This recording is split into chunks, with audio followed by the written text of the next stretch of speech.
तो कह रही थी मॉल जाएगी, जाती क्यों नहीं? आलोक मेरा फोन ही नहीं उठा रहे हैं। उन्हें मेरी बात की कदर ही नहीं है। कोई नहीं, मैं अकेले ही शॉपिंग मॉल चली जाऊंगी और अपनी पसंद की ड्रेस खरीदूंगी। जा बहू, जब तेरा पति ही तेरा फोन नहीं उठा रहा तो कोई क्या कर सकता है इसमें। ऐसे ही शाम होती है, सभी छत पर चाय नाश्ता कर रहे होते हैं। अरुण, कल तुम अपने हेयर कट करवा लेना, बहुत बड़े हो गए हैं। हे अच्छा बताओ कि कौन सा हेयर स्टाइल करवाऊं? आओ अच्छा गूगल पर फोटो चेक करते हैं।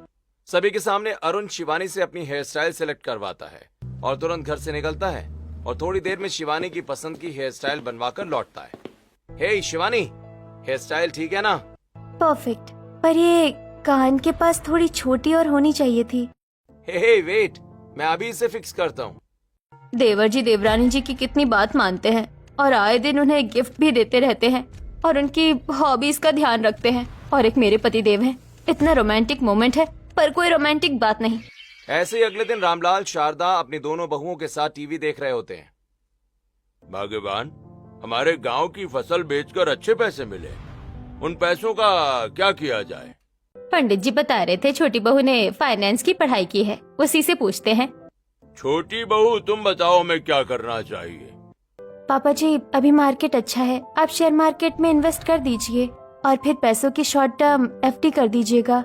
मुझसे तो इन्होंने नहीं पूछा और पूछेंगे भी क्यों? जिसका पति बाल भी पूछकर बनाता हो उससे पूछेंगे या जिसका पति फोन न उठाता हो उससे पूछेंगे। ऐसे ही कुछ दिन बीतते हैं और एक दिन नीलम वेस्टर्न कपड़ों में पूरे परिवार के साथ मंदिर आई होती है। नीलम, वैसे तो तुम साड़ी पहनती हो और आज पूरा परिवार बाहर आया तो तुमने वेस्टर्न कपड़े पहने हैं। तुमने कहा बाहर चल रहे हैं, इसलिए मैंने वेस्टर्न कपड़े पहन लिए। मुझे क्या पता कि तुम मंदिर आ रहे हो। कपड़ों से क्या फर्क पड़ता है, भगवान का दर्शन तो जैसे भी किया जा सकता है। शिवानी, इस मंदिर में सभी पति अपनी पत्नियों को अपनी बाहों में उठाकर 108 सीढ़ियां चढ़ते हैं और फिर भगवान के दर्शन करते हैं। हम भी ऐसे ही भगवान के दर्शन करेंगे। शिवानी के ना करते हुए भी अरुण शिवानी को अपनी बाहों में उठाकर सीढ़ियां चढ़ने लगता है। वहीं बाकी सब भी पीछे पीछे चलने लगते हैं। देवर जी को देखकर भी आलोक मुझे इग्नोर कर रहे हैं। वो भी तो मुझे अपनी बाहों में उठाकर भगवान का दर्शन करवा सकते हैं। मैं भी नीलम को अपनी बाहों में उठाकर भगवान के दर्शन करवाता, पर नीलम ने कपड़े ही ऐसे पहने कि उसे बाहों में उठाना सही नहीं रहेगा। ऐसे ही कुछ दिन बीतते हैं और एक दिन देर रात पानी पीने के लिए उठी नीलम अपने देवर और देवरानी के कमरे के सामने से गुजरती है, जहां अरुण शिवानी को कमर से पकड़कर बात कर रहा होता है। हे शिवानी, तुम मुझे बहुत अच्छी लगती हो यार। तुम्हारी काली घटाओं जैसे बाल, कोयल जैसी आवाज, नागिन की तरह ये पतली कमर और ये गहरी आंखें। मैं तुम्हारी बीवी हूँ, कोई ग्रीन फॉरेस्ट का जंगल नहीं जो तुम मेरी ऐसे तारीफ करते हो। अरुण अपने फोन पर रोमांटिक सॉन्ग प्ले करके फोन को बेड पर फेंक देता है और शिवानी के साथ रोमांटिक डांस करने लगता है। मेरा और आलोक का रिश्ता तो ऐसा नहीं है, तो फिर देवर और देवरानी जी का रिश्ता भी ऐसा नहीं होना चाहिए। मैं देवर और देवरानी जी का रिश्ता खत्म कर दूंगी। इतना कहकर नीलम अपने कमरे में आती है, जहां आलोक ईमेल्स टाइप कर रहा होता है, जिसे देख नीलम और चिढ़ जाती है। ऐसे ही एक दिन शिवानी बालकनी में गीले कपड़े फैला रही होती है, तभी वहां अरुण आता है। हे शिवानी, तुमने मेरी वो कल वाली पैंट धो दी क्या? अरे उसमें एक कागज था जिसमें मैंने एक इम्पोर्टेंट क्लाइंट की ईमेल आईडी लिखी थी। सॉरी अरुण, मैंने तुम्हारी जेब चेक नहीं की और तुम्हारे सारे कपड़े धो दिए हैं। अब तो वो कागज खराब हो गया होगा। अच्छा कोई बात नहीं, मैं दोबारा उसके ऑफिस जाकर ईमेल आईडी ले लूंगा। नीलम छिपकर अपने देवर और देवरानी की बातें सुन लेती है और अगले दिन अरुण ऑफिस जाने के लिए अपनी बाइक स्टार्ट कर रहा होता है, तब नीलम अरुण के पास आती है। क्या हुआ भाभी, मैं कुछ भूल रहा हूँ क्या? नहीं देवर जी, वो मैं आपको ये बताने आई हूँ कि जो ईमेल वाली प्रॉब्लम हुई थी वैसी प्रॉब्लम दोबारा कभी मत कीजिएगा। देवरानी जी बहुत गुस्सा हो रही थी। नहीं भाभी, शिवानी कहाँ गुस्सा हो रही थी? आपके जाने के बाद मैंने उन्हें कहते सुना कि बिल्कुल बेवकूफ पति मिला है मुझे। फोन के जमाने में कागज में ईमेल कौन लिखता है और लिखकर जेब में कौन छोड़ता है? पता नहीं अपनी कंपनी का क्या हाल करेगा। शिवानी ने ऐसा कहा? अच्छा रुकिए भाभी, मैं अभी उससे बात करता हूँ। नहीं देवर जी, उस वक्त वहाँ कोई नहीं था। अब आप अगर देवरानी से कुछ पूछेगा तो देवरानी समझ जाएंगी और कहेंगी कि जेठानी जलकर देवर और देवरानी का रिश्ता खराब कर रही है। आप बस इन सब बातों का ध्यान रखिए। अरुण नीलम की बात मान जाता है और दोपहर के वक्त नीलम शिवानी के कमरे में आती है। जेठानी जी, कुछ चाहिए क्या आपको? हाँ, वो सर दर्द की दवाई चाहिए थी। वैसे बहुत सारे परफ्यूम रखे हैं आपने। हाँ, ये अरुण हर हफ्ते 10 दिन में मुझे एक नया परफ्यूम गिफ्ट करते हैं। हाँ, मैंने देवर जी को फोन पर अपने दोस्त से बात करते हुए सुना था। वो कह रहे थे कि उन्हें आपकी बॉडी की नेचुरल स्मेल पसंद नहीं है। क्या? ये बात मुझे बताने की जगह अरुण अपने दोस्त को बता रहा था। अरुण ने गलत किया। मैं आज शाम को बात करती हूँ। देखिए देवरानी जी, आपको जो करना हो वो कीजिए, पर देवर जी से इस बात पर बात मत कीजिएगा। ये बात उन्होंने अपने दोस्त से कही है। मैंने तो सुन लिया था, तो आपको बता दिया था कि देवर और देवरानी का रिश्ता खराब ना हो। अब अगर आप देवर जी से इसके बारे में बात करेंगी तो मेरा और देवर जी का रिश्ता खराब हो जाएगा। नीलम अपने देवर और देवरानी के रिश्ते के बीच पहली सेंध लगा देती है। अब अरुण और शिवानी एक दूसरे से मुंह बना लेते हैं और कुछ दिनों के बाद अरुण एक गिफ्ट शॉप पर आता है। आज हमारी शादी को 1 महीना हो गया है और कुछ दिनों से मैंने शिवानी से सीधे मुंह बात भी नहीं की है। अब भूल जाता हूँ उस बात को और रिश्ते में आगे बढ़ता हूँ। वैसे भी लड़कियां माफी मांगते हुए अच्छी नहीं लगती हैं। अरुण एक कपल स्नो बॉल खरीदता है और घर आकर कमरे में शिवानी को गिफ्ट करता है। हे शिवानी, आज हमारी शादी को 1 महीना पूरा हो गया है, इसलिए मैं तुम्हारे लिए एक रोमांटिक गिफ्ट लेकर आया हूँ। Thank you so much Arun, तुम हर स्पेशल डे को मेरे लिए और स्पेशल बना देते हो। I love you. I love you too. Arun के बढ़ाए कदम से अरुण और शिवानी का रिश्ता एक बार फिर ठीक हो जाता है। वहीं दरवाजे के पीछे छिपी नीलम ये सब देखती है और अगले दिन चुपके से अपने देवर देवरानी के कमरे में आती है। मैं अपने देवर और देवरानी का रिश्ता ठीक नहीं होने दूंगी। इतना कहकर नीलम अरुण का दिया हुआ गिफ्ट चुरा लेती है और एक रविवार अरुण कमरे की साफ सफाई कर रहा होता है, तभी नीलम और प्रीति आती हैं। वाह, देवर जी देवरानी जी की हेल्प की जा रही है। जरा ये सब अपने बड़े भैया को भी सिखाइए। भाभी, शिवानी कहाँ है? मैंने उसे एक गिफ्ट दिया था, वो मुझे नहीं मिल रहा है। भाभी तो छोटे से प्लास्टिक में कूड़ा फेंकने गई है। देवर जी, किसी को वही गिफ्ट दिया जाता है जो उसे पसंद आए, तभी आदमी उस चीज को अपने पास रखता है, वरना कूड़े में फेंक देता है। बड़ी भाभी, ये क्या बकवास कर रही हैं आप? भैया, आप भाभी को आने दीजिए, उनसे पूछिएगा। नहीं, अगर मैं उससे पूछूंगा तो वो एम्बैरस हो जाएगी। मैं हमारी डायरी में लिख देता हूँ, वो खुद ब खुद मुझसे बात कर लेगी। अच्छा, तो इन दोनों ने अपने रिश्ते को बनाए रखने के लिए एक डायरी बनाई है। अब मुझे एक और नाजुक कड़ी मिल गई इनके रिश्ते को तोड़ने के लिए। अरुण डायरी में शिवानी के लिए नोट लिखता है और शिवानी के कमरे में आते ही कमरे से निकल जाता है। तभी नीलम कमरे में आती है। देवरानी जी, जरा अपने बाथरूम का नल चेक कीजिए। मेरे बाथरूम के नल की तरह वो भी लीक कर रहा है क्या? क्या टैप लीक हो रहा है? रुकिए, मैं अभी चेक करती हूँ। जैसे ही शिवानी बाथरूम में जाती है, नीलम तुरंत डायरी का पन्ना फाड़कर खा जाती है। तभी शिवानी बाथरूम से बाहर आती है। नहीं जेठानी जी, मेरे बाथरूम का टैप तो लीक नहीं कर रहा है। वैसे आप अचानक क्या खाने लगी? मैं कहाँ कुछ खा रही हूँ, वो जो खाया था उसे दांत से निकाल रही हूँ। अच्छा ठीक है, मुझे प्लम्बर को बुलाना है, मैं चलती हूँ। इतना कहकर नीलम कमरे से निकल जाती है। ऐसे कुछ दिन बीतते हैं और एक दिन हॉल में। ए जी, जरा मेरे साथ चलिए, मुझे अपनी साड़ी में फॉल पिको करवाना है और आपका कुर्ता भी फिट करवाना है। अरे भाग्यवान, किसी और दिन चलते हैं ना, बाहर बहुत तेज धूप है। अरे गर्मी का समय है, धूप तो रोज ही रहेगी और शाम को वो औरत दुकान नहीं खोलती है। अभी चलिए। देवरानी जी का नाम फंसा देती हूँ। करेंगी तो काम बिगाड़ कर उनका नाम खराब करूंगी और नहीं करेंगी तब छोटे काम का ताज देकर नाम खराब करूंगी। मम्मी जी, पापा जी, कहाँ आप दोनों इतनी तेज धूप में बाहर काला कौवा बनने जा रहे हैं? हमारी देवरानी जी है ना, उन्हें तो बहुत अच्छी सिलाई आती होगी, इनसे करवा लीजिए। सच बहू, ले तू ही कर दे। नहीं, मुझे सिलाई कढ़ाई करना नहीं आता। मैं सिर्फ खाना अच्छा बना लेती हूँ। इसके अलावा और कोई खास स्किल नहीं है मुझ में, और सिलाई तो बिल्कुल भी नहीं। अच्छा, वो मुझे लगा कि आपको सिलाई करना भी आता होगा। अरे कोई बात नहीं, हम दोनों टेलर से ही करवा लेते हैं। इतना कहकर रामलाल घर से निकलते हैं और तेज धूप में थोड़ी देर के बाद दोनों पसीने से तरबतर और थकी हालत में रामलाल और शारदा घर लौटते हैं। ऐसे ही आज का दिन बीतता है और अगले दिन नीलम प्रीति के कमरे में आती है। ननन जी बाथरूम में नहा रही है और ये बेड पर रखी हुई है उनकी आज की ड्रेस, और आज उन्हें कॉलेज भी जाना है।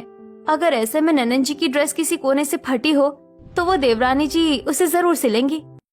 नीलम ब्लेड से प्रीति की ड्रेस पर कुछ छोटे कट्स लगाकर नीलम के कमरे से चली जाती है और प्रीति नहाकर कमरे में आती है और अपनी ड्रेस उठाती है। अरे ड्रेस में कट कब लग गई? आज तो मुझे यही ड्रेस पहननी है। अब क्या करूँ क्या करूँ? हाँ, छोटी भाभी से सिलवा लेती हूँ, मुझसे तो सुई में धागा भी नहीं जाता है। तभी प्रीति शिवानी के कमरे में आती है। भाभी भाभी, जल्दी से मेरी इस ड्रेस पर लगी हुई कट सिल दीजिए, मुझे ये पहनकर कॉलेज जाना है। ननन जी, मुझे सिलाई तो नहीं आती पर यूट्यूब पर देखकर ट्राई करती हूँ। शिवानी यूट्यूब देखकर प्रीति की ड्रेस सिलने लगती है और थोड़ी देर के बाद प्रीति अपनी ड्रेस पहनकर हॉल में आती है। मम्मी जी, ननन जी की ड्रेस सिली हुई लग रही है क्या? हाँ, पर प्रीति को तो सुई में धागा तक डालने नहीं आता है, तो फिर इसकी ड्रेस किसने सिली? ननन जी, आपकी ड्रेस किसने सिली है? छोटी भाभी ने। ठीक है, मैं अपने कॉलेज जा रही हूँ। बहू ने तो कहा था उसे सिलाई नहीं आती और आज प्रीति के कपड़े सिल रही है। उस वक्त देवरानी जी का मन नहीं रहा होगा और फिर वो ननन जी के साथ तो वो मॉडर्न एरा एक्सप्लोर कर सकती है, आपके साथ तो उन्हें कोई फायदा नहीं होगा शायद, इसलिए। अगर बहू को हमारा काम नहीं करना था तो साफ मना करना चाहिए था ना, इस तरह झूठ नहीं बोलना चाहिए था। खैर, बहू की मर्जी, वैसे भी हम उसे टोकने नहीं जा रहे हैं। ऐसे ही कुछ दिन और बीतते हैं। एक दिन नीलम किचन में आती है और फ्रिज के सारे अंडे और पनीर छिपा देती है। तभी शिवानी किचन में आती है और फ्रिज खोलती है। फ्रिज में अंडे और पनीर दोनों ही नहीं है। अब मैं अरुण के लिए नाश्ता कैसे बनाऊं? देवरानी जी, हमारे देवर जी कुछ भी खा लेते हैं, आप उनके लिए ब्रेड बटर जैम बना दीजिए। हाँ भाभी, और कुछ तो है नहीं, यही बनाना पड़ेगा। नीलम के कहने पर शिवानी सभी के लिए नाश्ते में ब्रेड बटर जैम तैयार करती है और नीलम सभी को परोसती है। नीलम, आज खाना तुमने बनाया है क्या? नहीं, आज खाना देवरानी जी ने बनाया है। क्या शिवानी ने खाना बनाया है, वो भी ब्रेड बटर जैम? शिवानी रोज मेरे लिए कुछ अच्छा नाश्ता बनाती थी, पर आज सुबह सुबह वो भी भाभी की तरह ब्रेड बटर ही बना रही है। ऐसे ही एक दिन नीलम चुपके से शिवानी के कमरे में आती है और अरुण की प्रेस की हुई शर्ट अपने हाथों से मरोड़कर शर्ट पर गहरी सिलवटें बना देती है। देवर देवरानी का रिश्ता चाहे जितना भी मजबूत क्यों ना हो, पर मेरी ये छोटी छोटी सेंध उनके रिश्ते को खोखला कर देंगी। इतना कहकर नीलम कमरे से निकल जाती है और अरुण बाथरूम से आकर अपनी शर्ट देखता है। भाई, किसी ने सही कहा है, शादी के कुछ दिन 4 दिन की चांदनी होते हैं और इन दिनों में पत्नी को ज्यादा प्यार भी नहीं जताना चाहिए, वरना फिर यही सब होता है। अब शिवानी मेरे कपड़े भी प्रेस नहीं कर रही और ना ही मुझसे कह रही है कि तुम खुद कर लेना। अब मैं शिवानी के चक्कर में नहीं रहूंगा, मैं खुद अपने काम कर लिया करूंगा, वरना ऑफिस के लिए रोज लेट हो जाऊंगा। अरुण खुद अपने ऑफिस की शर्ट प्रेस करके पहन लेता है। ऐसे ही कुछ दिन बीतते हैं और आज अपने देवर देवरानी के टूटे रिश्ते को देख नीलम ने मूंग की दाल का हलवा बनाया होता है। वाह नीलम, आज तुमने मूंग दाल का हलवा बनाया है, मुझे मूंग दाल का हलवा बहुत पसंद है। तो फिर खाइए ना, मैंने बहुत सारा मूंग दाल का हलवा बनाया है। अब मेरे देवर और देवरानी के रिश्ते पर एक आखिरी चोट करनी है, इस खुशी में पार्टी तो बनती है। नीलम ये सोच ही रही होती है कि तभी शिवानी किचन से दही बड़े लेकर आती है और सभी को परोसती है। वाह, बड़ी भाभी ने बड़े भैया की पसंद का मूंग दाल का हलवा बनाया है और छोटी भाभी ने छोटे भैया की पसंद के दही बड़े बनाए हैं। आज बहुत दिनों बाद अरुण और मैं दोनों खुश हैं। अब मैं हम दोनों के बीच की सारी दूरियां खत्म कर लूंगी। मैं देवर और देवरानी जी के रिश्ते को तोड़ने की कोशिश कर रही हूँ और देवरानी जी अपने रिश्ते को बचाने की, पर बचा नहीं पाएंगी। पता नहीं क्यों लग रहा है कि अब सब कुछ पहले जैसा अच्छा होने वाला है। शिवानी बड़ी बारीकी से नीलम के चेहरे को पढ़ने की कोशिश करती है। ऐसे ही कुछ दिन बीतते हैं और एक दिन नीलम की गैर मौजूदगी में शिवानी घर वालों से बात कर रही होती है। आप लोगों को तो याद ही होगा कि जेठानी जी की मैरिज एनिवर्सरी आ रही है। हाँ हाँ भाभी, याद तो नहीं था, पर अगले हफ्ते ही है उनकी मैरिज एनिवर्सरी। हमें भैया और जेठानी जी की एनिवर्सरी सेलिब्रेट करनी चाहिए। नहीं, इसमें फालतू के पैसे खर्च होंगे। नहीं भैया, ज्यादा खर्च नहीं होगा, सिर्फ हम घर वाले ही रहेंगे और कोई नहीं। खुद का रिश्ता संभाला नहीं जा रहा है और भैया भाभी के रिश्ते की फिक्र कर रही है। जरूर इसमें भी कुछ मतलब छुपा होगा इसका। ऐसे ही कुछ दिन बीतते हैं और आज नीलम और आलोक की एनिवर्सरी होती है। सभी हॉल में इकट्ठा होते हैं। हैप्पी मैरिज एनिवर्सरी नीलम। हैप्पी मैरिज एनिवर्सरी आलोक। हैप्पी एनिवर्सरी भैया और भाभी। आलोक, तुम्हें याद थी हमारी एनिवर्सरी? वैसे हम अपनी एनिवर्सरी कैसे सेलिब्रेट करेंगे? घर पर केक काट कर सेलिब्रेट करेंगे, और कैसे। आलोक की बात सुनकर नीलम गुस्से में अपने कमरे में चली जाती है। क्या जरूरत है एनिवर्सरी सेलिब्रेट करने की? जब घर में ही सेलिब्रेट करना है तो केक काटने के अलावा क्या एक्स्ट्रा करेंगे? केक काट कर खाना खाकर सो जाएंगे बस। ऐसे ही शाम होती है। अरुण और आलोक ऑफिस से घर लौटते हैं और फिर पूरा परिवार तैयार होकर हॉल में आता है, जहां प्रीति नीलम और अरुण के लिए एक शानदार केक लाती है। वाह, ये केक तो बहुत अच्छा है ननंद जी। प्रीति, ये केक तो काफी महंगा लग रहा है। मैंने कहा था ना, ज्यादा पैसे खर्च मत करना। भैया, आज भी आप पैसे ही देख रहे हैं, पहले केक कट कीजिए। आलोक और नीलम केक कट करते हैं, पूरा परिवार केक खाता है और फिर मैंने भैया और जेठानी जी की शादी नहीं देखी है, क्यों ना आज उनकी मैरिज एनिवर्सरी के दिन हम उनकी शादी की वीडियो देखें। वैसे तो मुझे देवरानी जी फूटी आंख नहीं पसंद है, पर उनका ये आइडिया मुझे बड़ा अच्छा लगा। हाँ हाँ ननंद जी, जरूर। शिवानी पूरे परिवार के साथ हॉल में टीवी के सामने बैठ जाती है और टीवी पर एक वीडियो प्ले करती है। नीलम शिवानी के कमरे में आती है और शिवानी की कबर्ड खोलकर एक फाइल निकालती है। ये देवर जी की इम्पोर्टेंट फाइल है, मैं इसे छुपा देती हूँ। फिर देवर जी से कहूंगी कि देवरानी जी उनकी चीजों का ध्यान नहीं रखती है, और इसी तरह अपने देवर देवरानी के बीच झगड़ा करवाकर देवर देवरानी के रिश्ते को खत्म कर दूंगी। ये वीडियो किसने बनाई? जेठानी जी, चाल तो आप बहुत अच्छी चल रही थी, पर आप दो जगह मार खा गई। एक, अरुण और मेरे बीच अनबन देखते ही आपका खुश हो जाना, और मेरी तारीफ करते देख आपका मुंह उतर जाना। और मैंने अपनी अलमारी में अपने महंगे गहने रखे हैं, इसलिए मैंने वहाँ एक छोटा सा कैमरा भी लगा रखा था, ताकि अगर कभी कोई चोर उचक कर गहने चुराने की कोशिश करे तो मेरे पास सबूत हो। पर इस छोटे से कैमरे ने मेरे और अरुण के रिश्ते को बचाकर आपका पर्दाफाश कर दिया। भाभी, आप ऐसा भी कर सकती हैं? आपने ऐसा क्यों किया? इतना ही नहीं, जेठानी जी ने हमारी डायरी के पन्ने भी फाड़े हैं। इतना कहकर शिवानी अपने और अरुण की डायरी लेकर आती है और सभी को डायरी दिखाती है। बहू, सच बताओ, तुम ऐसा क्यों कर रही थी? क्या दिक्कत है तुम्हें अपने देवर देवरानी के रिश्ते से? क्यों नहीं होगी दिक्कत? देवर जी देवरानी जी की केयर करते थे, उनकी बात सुनते थे, उन्हें गिफ्ट देते थे, उनके साथ क्वालिटी टाइम स्पेंड करते थे। और मेरे पति चाय कहाँ है, प्रेजेंटेशन तैयार करनी है, लंच कहाँ है, यही सब करते थे। इसलिए देवर जी और देवरानी जी को देखकर मेरे मन में जलन पैदा हुई, और मैंने तय किया कि मैं अपने देवर देवरानी का रिश्ता पूरी तरह से खत्म कर दूंगी। नीलम, मुझे यकीन नहीं हो रहा कि तुम इतनी घटिया औरत हो जो अपने देवर देवरानी के रिश्ते से जलती हो। मुझे माफ कर दीजिए आप लोग, मुझसे गलती हो गई। बहू, तुमने हमें भी अपनी देवरानी के खिलाफ भड़काने की कोशिश की थी। नीलम, तुम अपने मायके चली जाओ। इस वक्त मैं तुमसे कोई बात करने के मूड में नहीं हूँ। अगर तुम यहाँ रही तो कहीं हमारा रिश्ता खराब ना हो जाए। नीलम रोते हुए अपना सामान पैक करती है और मायके चली जाती है। भैया, जेठानी जी ने जो किया सो किया, पर गलती आपकी भी है। माना आप घर के बड़े बेटे हैं और अपना फ्यूचर सिक्योर करना चाहते हैं, पर इसका मतलब ये तो नहीं कि अपना प्रेजेंट खराब कर दें। आगे आप पर बच्चों की जिम्मेदारी आएगी, उनके बाद और भी जिम्मेदारियां बढ़ेंगी। फिर आप जेठानी जी को क्वालिटी टाइम कब दीजिएगा?